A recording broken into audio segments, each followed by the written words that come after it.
कृषि शिक्षा के राज्य मंत्री श्री लाखन सिंह राजपूत जी, प्रदेश सरकार में राज्य मंत्री श्रीमती गुलाब देवी जी, माननीय सांसद श्री राजेंद्र अग्रवाल जी, डॉक्टर भोला सिंह जी, माननीय विधायकगण श्री विजयपाल आढ़ती जी, अजीत कुमार जी, राजेश कुमार सिंह जी, रितेश कुमार गुप्ता जी, डॉक्टर अनीता लोधी जी, उप महानिदेशक कृषि प्रसार भारतीय कृषि अनुसंधान परिषद नई दिल्ली डॉक्टर ए के सिंह जी, प्रदेश के मुख्य सचिव, प्रदेश शासन के सभी अपर मुख्य सचिवगण,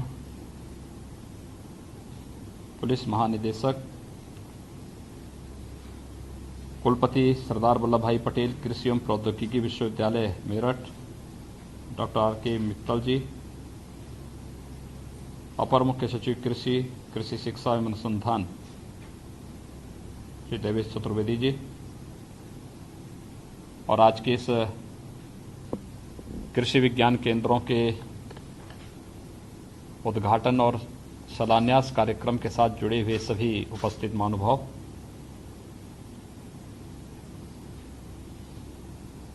कृषि और कृषि शिक्षा से जुड़े हुए मैं इस विभाग के सभी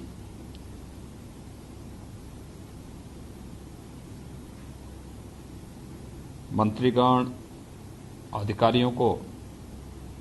और कृषि विभाग से जुड़े हुए सभी पूरी टीम को हृदय से एक अच्छे कार्य को आगे बढ़ाने के लिए बधाई देता हूं। साथ ही साथ हापुड़, संभल, बुलंदशहर, मुरादाबाद के किसान भाइयों का अभिनंदन भी करता हूं,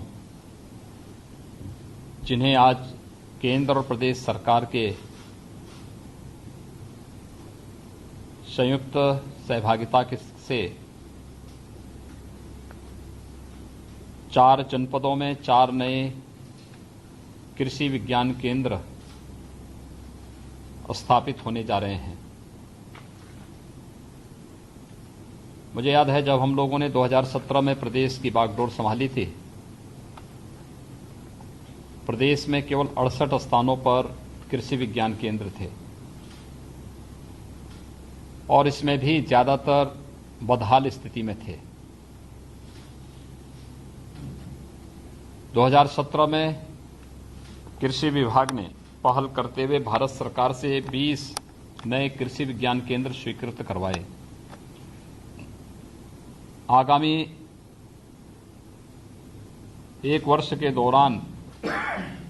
बंद पड़ चुके या पहले से ही बदहाल स्थिति में कृषि विज्ञान केंद्रों की पूरी दशा को बदल करके उन्हें प्रदेश के किसान बंधुओं के सापेक्ष बना करके उन्हें तकनीक के साथ जोड़ने, प्रदेश के किसान भाइयों बहनों के लिए कृषि संबंधी तकनीक और उच्च गुणवत्ता से युक्त बीजों के एक केंद्र के रूप में स्थापित करने के लिए जो कार्रवाई प्रारंभ हुई, आज उसके परिणाम भी हम सबके सामने हैं। मुझे प्रसन्नता है कि 4 नए कृषि विज्ञान केंद्र उसी श्रृंखला के हिस्से हैं, जिसमें हापुड़ में प्रशासनिक भवन का उद्घाटन के साथ ही संभल, बुलंदशहर और मुरादाबाद में 3 नए कृषि विज्ञान केंद्रों का आज शिलान्यास हो रहा है। बहुत बड़ी भूमिका हो सकती है इन कृषि विज्ञान केंद्रों की किसान बंधुओं के जीवन में एक सकारात्मक बदलाव करने में। हमारा किसान प्रगतिशील किसान है।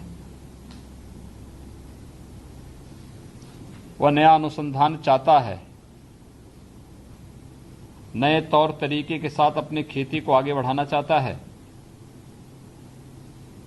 लेकिन उसे नए तौर तरीके कौन बताएगा? ये उसके सामने एक चैलेंज होता है। और मुझे बताते हुए प्रसन्नता है कि आज हम लोग प्रदेश के प्रत्येक जनपद में एक एक नए कृषि विज्ञान केंद्र स्थापित करने और बड़े जनपदों में 2 कृषि विज्ञान केंद्र स्थापित करने के दिशा में तेजी के साथ आगे बढ़े हैं। विगत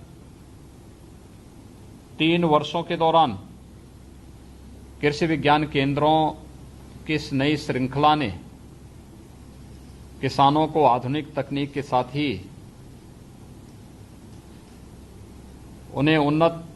किस्म के बीज भी उपलब्ध कराने में बड़ी मदद की है। हम सब जानते हैं कि आदरणीय प्रधानमंत्री जी ने 2022 तक किसानों की आमदनी को दोगुना करने का एक लक्ष्य देशवासियों के सामने रखा है और इसी श्रृंखला में प्रधानमंत्री फसल बीमा योजना, प्रधानमंत्री कृषि सिंचाई की योजना, न्यूनतम समर्थन मूल्य प्रत्येक किसान को उसकी उपज का प्राप्त हो सके,